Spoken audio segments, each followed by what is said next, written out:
Ողջույն։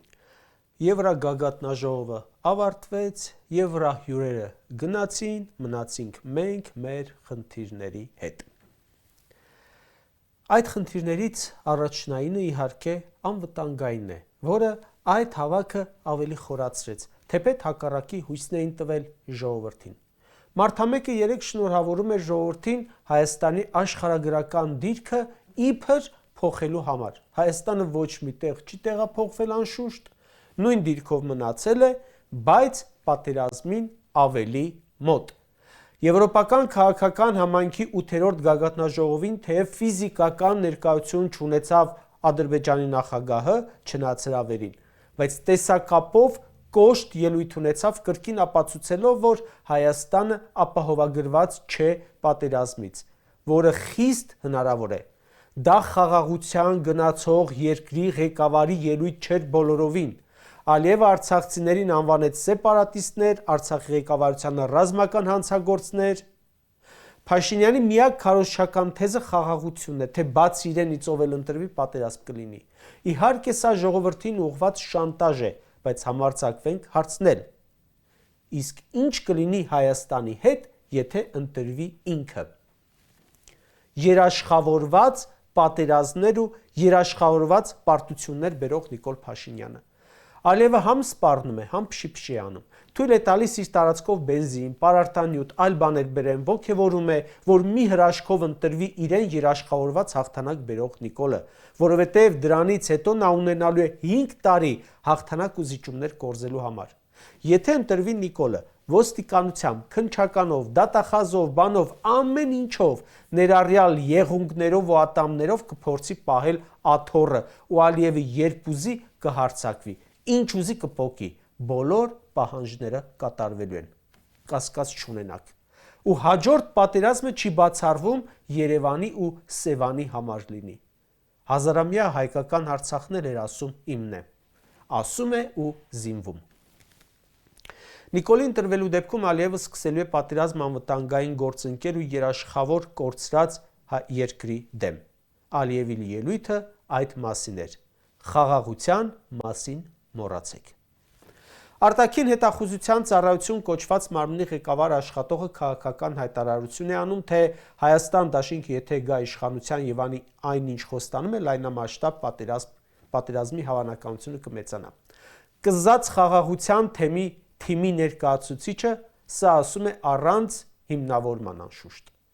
Ի գիտություն տիկին Քրիստինեի, եթե Քոչարյանը գա իշխանության ու անի ինչ խոստանում է, մեր երկիրը կունենա երաշխիք երկարատև կայուն խաղաղության մի բան, որին ՔՊ-ն անընդունակ է։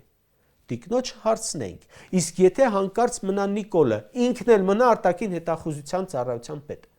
Ու Նիկոլը ամեն ինչ զիջի, հասնի այն պահին, որ էլ զիջել անհնար է, օրինակ Երևանը, պատերազմի հավանականությունը կմեծանա, թե կփոքրանա։ Մի ԿՊԱ-ական ազգային ժողովի ամբիոնից իրեն ճղում էր, թե ուրիշների որդիների կյանքի գնով գնալու է Ղարաբաղը հետ բերելու։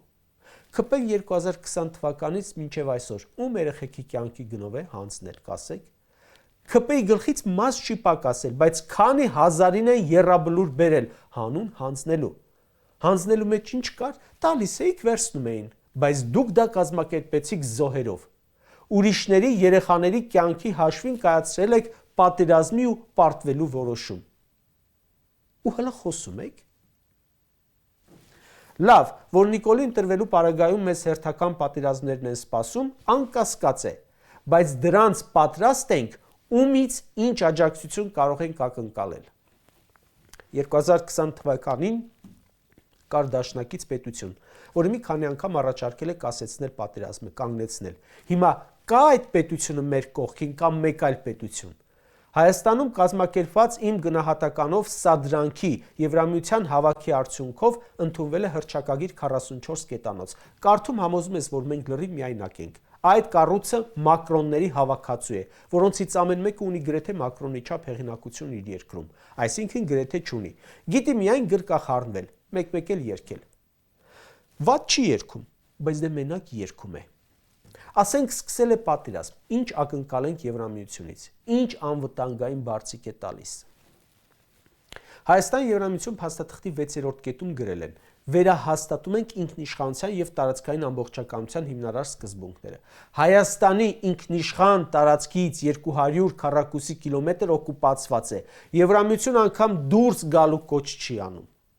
7-րդ կետում խոսում են հարաբերությունների կարգավորումից, բայց բառ անգամ չկա օկուպացիայի, գերիների, Ադրբեջանի նախապայմանների, Արցախի էթնիկ զտման, Ադրբեջանի սպառնալիքների մասին ոչ մի տող։ Եվրամիությունը պահպանում է կատարյալ դիվանագիտական չեզոքություն, ինչը նշանակում է ադրբեջանական օրակարգի լեգիտիմացում։ Մեզ համոզում են, թե Եվրոպան Հայաստանին կպաշտպանի։ Այդ պայմանագրում ընդամենը գրել են 30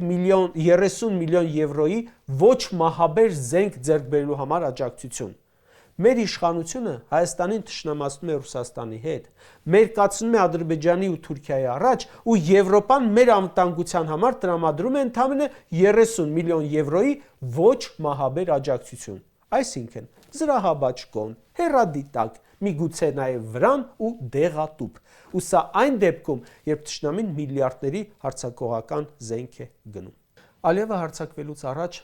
ուսումնասիրելու է բնականաբար ու հիմք է ընդունելու, որ Հայաստանը կրճատել է բանակի բյուջեն, որ երկրի ներսում սաղին իրար է խառնել,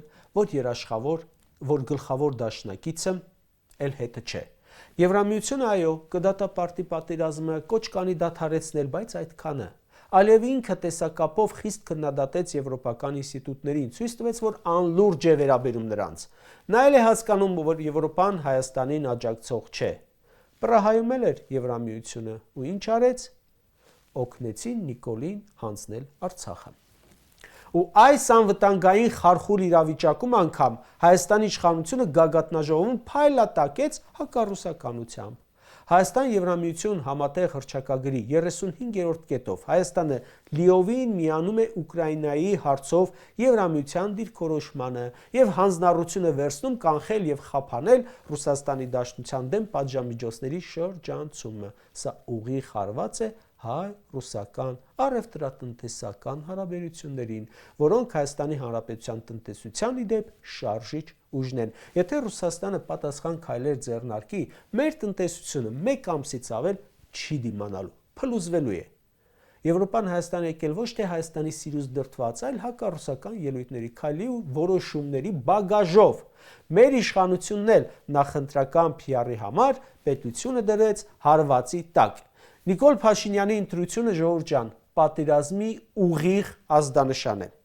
Նոր պատերազմը ավելի ծանր է լինելու, որովհետև կրկնում եմ, կանգնեցնողը չկա։